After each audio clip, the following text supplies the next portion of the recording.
People say you can't live without love, but believe me, oxygen is more necessary. You don't realize its importance as we get it for free. Imagine if one day all the trees disappear and we have to buy oxygen. This happened in the town named Thneedville. Not a single plant exists in this town and everything is just plastic. The houses, the roads, and even the fake trees are made up of inorganic materials. These trees don't produce oxygen, but act as lamps, while oxygen is delivered to each house but a company called O'Hare Air, and it's not free. Everyone has to pay to breathe. It's been so many years since this revolution that people have gotten used to this lifestyle. They don't even bother to question it or try to change it. The O'Hare Air is owned by the town's mayor, Aloysius O'Hare. He is, of course, the richest man living his life in luxury. Ted Wiggins also lives in this town. He's a young teenage boy who's just experienced the first touch of love. His crush is a beautiful girl named Audrey. She considers Ted her best friend and takes him to show how she painted her backyard. Ted admires the effort but wonders about the candy-like things drawn by Audrey. She calls her the real trees which used to exist really long ago. Audrey's biggest wish is to see a tree, and if a guy could bring that for her, she'll marry him right away. This is a great opportunity for Ted. He rushes back to his house and asks his mother where he can find a tree. She scolds him for thinking nonsense and walks away. However, Ted's grandma is willing to help. She mentions a man called Once-ler who knows everything about the real trees. He's a mysterious guy living outside the town who offers secrets in exchange for 2 cents, a nail, and an old snail. Ted rushes immediately to the exit gate. On the other side, there's a completely different world, a deserted place with no sign of life at all. Driving his one-tired bike, Ted proceeds to the address Grandma gave. It's on the other side of a destroyed bridge. On reaching there, he finds the street of the lifted Lorax. The smog sets away, revealing a scary abandoned house. The door tag reads Once-ler's name. As Ted rings the bell, a trap throws him up in the air and a huge hook catches him. A scary old man is peeking from the window. He warns Ted not to come to him ever again. But Ted is determined and asks what happened to the real trees. Hearing the word trees drives Once-ler's attention. He blames himself for destroying all the trees. It happened a long time ago when Once-ler was just a young, enthusiastic boy. He set out on a journey to find the right material for his new invention. After traveling for several days, he finally reached a place worthy of being called paradise. It had singing fish, dancing bears, exotic birds, crystal clear water, and fluffy colorful trees. Once-ler took out his guitar and started to sing out of joy. The animals were also vibing with him. Once-ler found a good spot and began unpacking carelessly. The animals didn't like the behavior and got angry, but Once-ler got a trick under his sleeve. He opened big sacks of squishy, delicious marshmallows. The animals had never eaten something so delicious. After the feast, Once-ler picked up his axe and cut off a tree. Little did he know, he had summoned a mythical creature. It's the guardian of a forest named Lorax. Unlike his title, he's just a little orange guy with a huge mustache.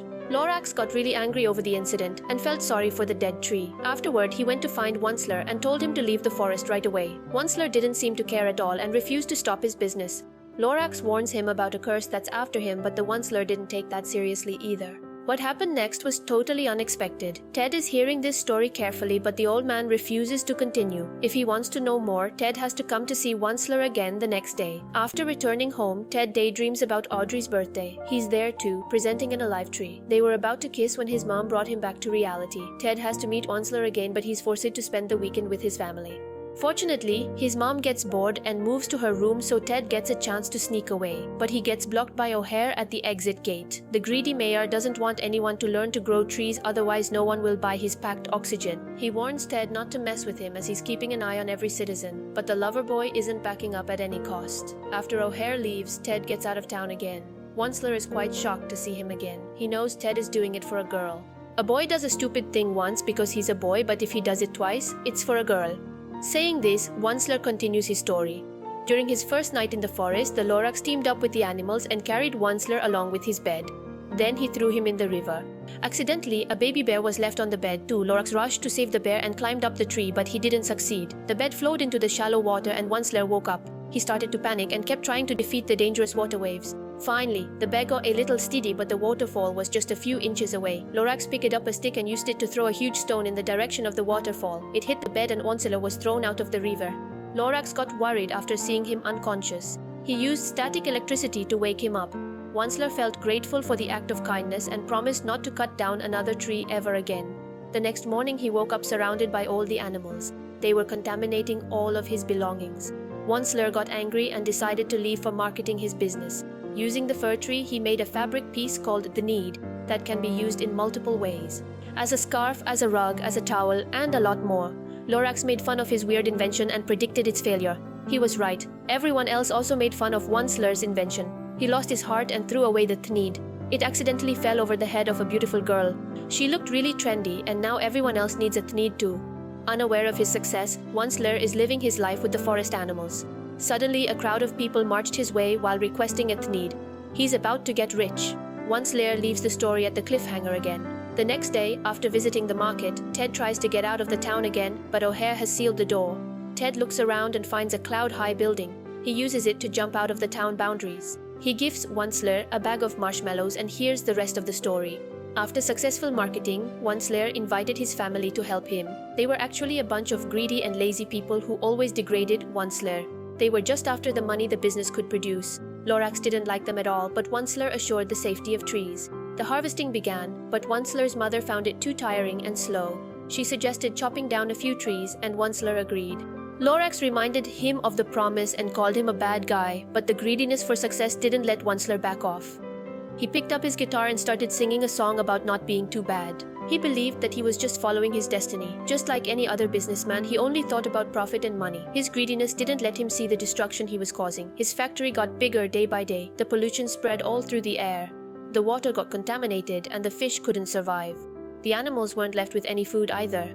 Meanwhile, Once-ler had built a huge luxurious mansion with a spacious office. Lorax came to meet him and told him how he changed. He got everything but still wanted more. Once-ler had become a totally different person and forgot the promise he made. Lorax felt sorry for him, but Once-ler believed he wasn't doing anything illegal and nothing can stop him.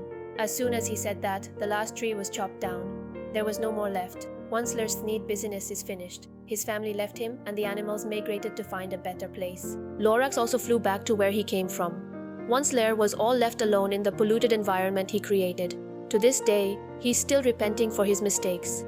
He also wonders why Lorax left without fixing up the mess. But now he believes he left the big task for a courageous boy like Ted.